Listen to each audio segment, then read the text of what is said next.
కొనుగోలు కేంద్రానికి పంట తెచ్చి 40 రోజులైంది. అక్కడే తిండి, అక్కడే నిద్ర, పొద్దంతా పడికాపులు, పొద్దుగుకితే కాళరాత్రులు. పంట కొనే దిక్కులేదు, గోస తీర్చే పాలకుడు కనబడడు. ఎదురు చూసి చూసి ఓపిక నశించింది, ఆవేదనతో కడుపు మండింది. కాయ కష్టం చేసి పండించిన పంటకు తనే నిప్పు పెట్టుకున్నాడు రైతన్న. ఎంత కష్టం, నిజమే కదా. ప్రభుత్వం కొనకపోతే పంటంతా ఏం చేసుకోవాలి? అందుకే మహబూబాబాద్ జిల్లా నర్సింహులపేట మండలం రైతులు ధాన్యం బస్తాలకు నిప్పు పెట్టి నిరసన తెలిపారు. ప్రభుత్వ నిర్లక్ష్యాన్ని ఎండగట్టారు. వస్త్రం తండా ప్యాక్స్ కేంద్రం వద్ద అన్నదాతలు ఆందోళన నిర్వహించారు. కొనుగోలు కేంద్రానికి పంట తెచ్చి 40 రోజులు గడుస్తున్నా కాంట కావట్లేదని తమ గోడు వెళ్లబోసుకున్నారు. అయినా ఈ పాషాణ సర్కారు మనసు కరగడం లేదు. కంచంలోకి తిండి రాక మలమల మాడితే తెలుస్తుంది ఈ పాలకులకు రైతు గోసేమిటో. లోడ్ అయిందా కూడా ఇక్కడే కూర్చున్నాక మళ్ళీ ఏమైందని పంచ అంటే ఇవాళ పంచను పొద్దు కింది రేపు రారన్నాడు.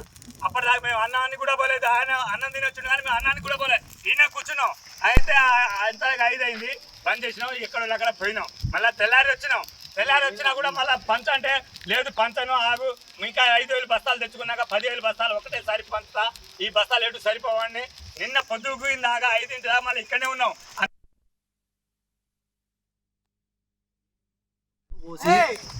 నెల 2 రోజులు అవుతుంది సార్. అయితే ఇక కొత్త బస్తాలు వచ్చినాయి. ఆ పిల్లగాడు నాకు కొద్దిగా దగ్గర ఉన్నాడు, అందుకోసం ఇక 5 బీర్లు తాపించిన. 5 బీర్లు తాపించి మరి ఇక సరే ఇక నాకు ఇక చిన్నగా ఇత్తడు కావచ్చు అనేసి గమ్మున ఉంటే ఆయన ఏం చేసిండు, నైట్ ఇక 3 రోజులు ముప్పై పెట్టి నైట్ ఇక బస్తాలు మొత్తం అయిపోయినాయి.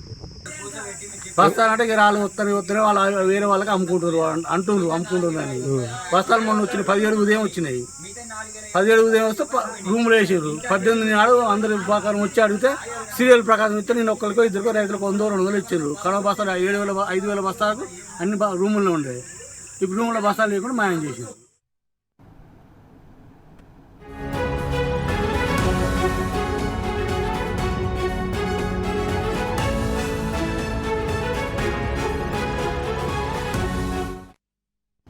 ఇక ఇదే అంశానికి సంబంధించి మరింత సమాచారం మా ప్రతినిధి రవికాంత్ నాయుడు తెలుసుకుందాం. రవికాంత్, మహబూబాబాద్ జిల్లా నర్సింహులపేట మండలం రైతులు ధాన్యం బస్తాలకు నిప్పు పెట్టి నిరసన తెలిపినట్టు తెలుస్తోంది. 40 రోజులుగా పడిగాపులు కాసినప్పటికీ కూడా ధాన్యం కొనే దిక్కు లేకపోవడంతో ఏం చేయాలో తోచక ఈ ప్రభుత్వం పైన అక్కసు తీర్చుకునే దారి దొరకక వాళ్ల పంటను వాళ్ల తగలబెట్టుకున్నట్టు తెలుస్తోంది. అప్డేట్స్ ఏంటి రవికాంత్? ఒకవైపు యాసంగి సీజన్ సంబంధించిన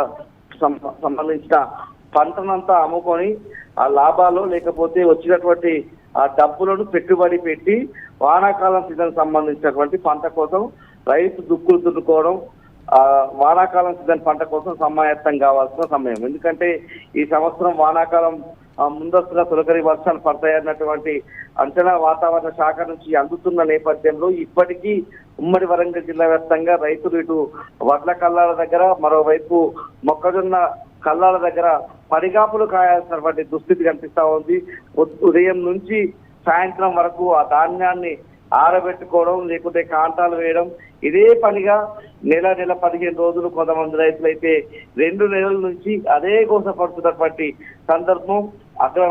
రైతుల ఆగ్రహం కట్టలు తెచ్చుకుంటున్నటువంటి పరిస్థితి కూడా మనకి ఎక్కడికక్కడ కనిపిస్తా ఉంది. ఇవాళ ఆగ్రహం కట్టలు తెచ్చుకున్నటువంటి మహబూబాబాద్ జిల్లా రైతులు తమ పంటకు, తమ ధాన్యం బస్తాలకు నిప్పు పెట్టినటువంటి సంఘటన కూడా చోటు చేసుకుంది. నర్సింహులపేట మండలంలో రైతులు ధర్నాకు దిగినటువంటి పరిస్థితి.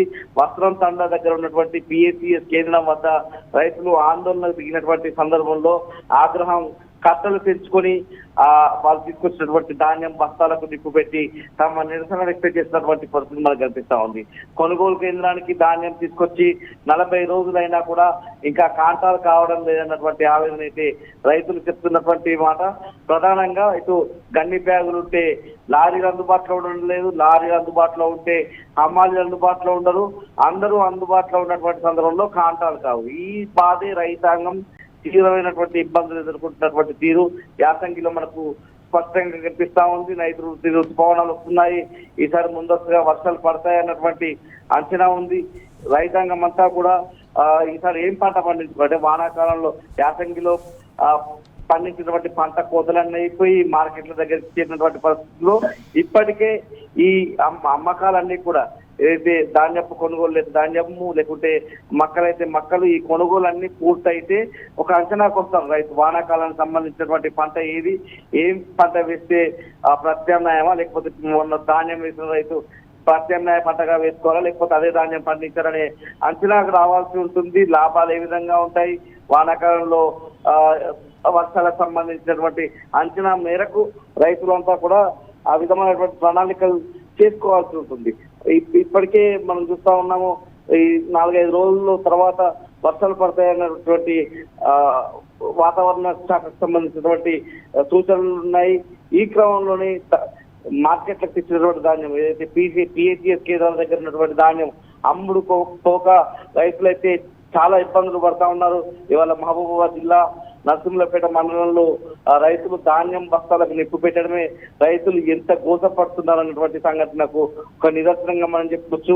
ఉమ్మడి వరంగల్ జిల్లా వ్యాప్తంగా రైతులు ఈ యాసంగి సీజన్ లో పండించినటువంటి పంటను అమ్ముకోవడంలో పూర్తిగా కాంగ్రెస్ ప్రభుత్వ నిర్లక్ష్యంతో వడ్ల కల్లాల దగ్గర కుప్పకూలిపోతున్నటువంటి పరిస్థితి, పూర్తిగా ప్రాణాలు వదిలివేస్తున్నటువంటి సందర్భం మనకు కనిపిస్తా ఉంది. మనం 4-5 సంఘటనలు మనం చూసినట్టయితే ఇప్పుడు ఇటీవల నెక్కొండ మండలం వరంగల్ జిల్లా నెక్కొండ మండలంలో ఓ రైతు అక్కడికక్కడే గుండెపోటుతో వడ్ల కల్లాల దగ్గర చనిపోయినటువంటి ఘటన.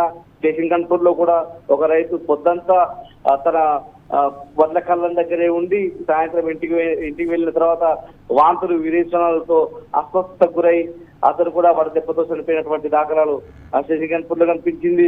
మరోవైపు ఇటు మహబూబాబాద్ జిల్లాలో ఉన్నటువంటి కురవి మండలంలో ఓ రైతు అకాల వర్షాలు మరోవైపు ఏదైతే ఈదురుగాళ్లతో కూడినటువంటి వర్షాలతో పిడుగుపాటుకు గురై ఓ రైతు చనిపోయినటువంటి పరిస్థితి. మరోవైపు జనగామ జిల్లా కేంద్రంలో కూడా ఇలాంటి దాఖలాలే మనకు కనిపించాయి. జనగామ జిల్లా లింగాల గణపూర్ లో కూడా రవికాంత్ ఎక్కడ చూసినా కూడా రైతుల పరిస్థితి ఇలాగే ఉంది. అన్ని చోట్ల తెలంగాణలో రైతన్న ఏడుస్తున్నాడు. పంట పండించడానికి ఒక ఎత్తు అయితే పండించిన పంటని కొనే నాథుడు లేడు. ఇప్పుడు ప్రభుత్వం కొనకపోతే మా పరిస్థితి ఏంటి అని వాళ్ళ బాధలు వాళ్ళ ఆక్రందనలు ఎవరికి అర్థం కావట్లేదు. ఈ ప్రభుత్వం స్పందిస్తుందా అసలు లేదా? మనం ఉమ్మడి వరంగల్ జిల్లా విషయం మనం మాట్లాడుకోవాల్సి వస్తే ఇటీవల ఏదైతే రైతు సంగ్రామ సదస్సు వరంగల్లో జరిగిందో రైతు సంగ్రామ సదస్సు జరిగే సందర్భంలోనూ రైతు సంగ్రామ సదస్సుకు ముందు కూడా రైతాంగ సమస్యలను రాష్ట్ర ప్రభుత్వం దృష్టికి తీసుకెళ్లడంలో భాగంగా ఉమ్మడి వరంగల్ జిల్లాలో ఉన్నటువంటి నాయకులంతా మాజీ మంత్రి ఎర్రబెల్లి దయాకర్రావు అయితేనేమి ఎమ్మెల్యే అల్లరాజేశ్వర రెడ్డి, మాజీ ఎమ్మెల్యేలు దాసరి వినయ్ భాస్కర్, ఈ విధంగా ఉమ్మడి వరంగల్ జిల్లాలో ఉన్నటువంటి మాజీ ఎమ్మెల్యేలు, ప్రస్తుత ఎమ్మెల్యేలు, మాజీ మంత్రులు వీళ్ళంతా కలిసి రైతాంగ సమస్యలను రాష్ట్ర ప్రభుత్వం దృష్టికి తీసుకెళ్లడంలో భాగంగా మార్కెట్లను సందర్శించారు. నిర్మాణ మార్కెట్ను కూడా సందర్శించినటువంటి సందర్భంలో ఒక సవాలు కూడా ఇచ్చారు. మీకు దమ్ము ఉంటే రైతులకు సంబంధించినటువంటి సమ్మేళనాలు, రైతులకు సంబంధించినటువంటి మేళాలు ఏవైతే ఉంటాయో అవి మీరు ఆర్ట్స్ అండ్ సైన్స్ గ్రౌండ్స్ లో సెక్యూరిటీ అంటే పోలీసు బందోబస్తు మధ్య కాకుండా రైతుల మధ్యకు వచ్చి మీరు సమ్మేళనాలు నిర్వహించాలన్నటువంటి అంశం చెప్తూనే మీ మేళాలు దమ్ముంటే రైతుల మధ్య నిర్వహించండి అని చెప్పి సవాలు విసిరారు ఎర్రబెల్లి దయాకర్రావు. ఆ సవాలును ఇప్పటివరకు స్వీకరించిన పాపన పోలేదు. ఆ సవాలును స్వీకరించకపోగా కనీసం కళ్ళల్లో కావచ్చు ఆ రైతులు మార్కెట్లలో ఎదుర్కొన్నటువంటి సమస్యలు ఏంటి, ఎంత ధాన్యం వచ్చింది, ఆ ధాన్యాన్ని తీసుకెళ్ళడానికి మిల్లులు ఏం అలాట్ చేశారు, లేకపోతే గోదాములు ఏం అలాట్ చేశారు, ఇవన్నీ తెలుసుకోవడానికి ఇప్పటి వరకు ఒక సమీక్ష సమావేశం కూడా జరిగినటువంటి దాఖలాలు లేవు. నిన్న ఉమ్మడి వరంగల్ జిల్లాకు సంబంధించినటువంటి కాంగ్రెస్ మంత్రులు, ఎమ్మెల్యేలు నాయం రాజేందర్ రెడ్డి ఇంట్లో సమావేశమైనటువంటి సందర్భం కూడా కనిపిస్తా ఉంది. ఏదో నైట్ డిన్నర్ టైంలో వాళ్ళు కలిసినటువంటి పరిస్థితుల్లో అసలు ప్రజా సమస్యలను గాలికి వదిలేసి మేమంతా ఐక్యంగా ఉన్నామని చెప్పేటువంటి ప్రయత్నమే తప్ప పూర్తి స్థాయిలో ప్రజా సమస్యలకు సంబంధించి ఇప్పటి వరకు ఒక ఉమ్మడి వరంగల్ జిల్లాకు సంబంధించి రైతులకు సంబంధించినటువంటి అంశాలు, రైతులకు సంబంధించినటువంటి ఇబ్బందుల మీద ఒక సమీక్ష సమావేశం నిర్వహించినటువంటి దాఖలాలు కూడా ఎక్కడా కనిపించలేదు. Thank you Ravikanth.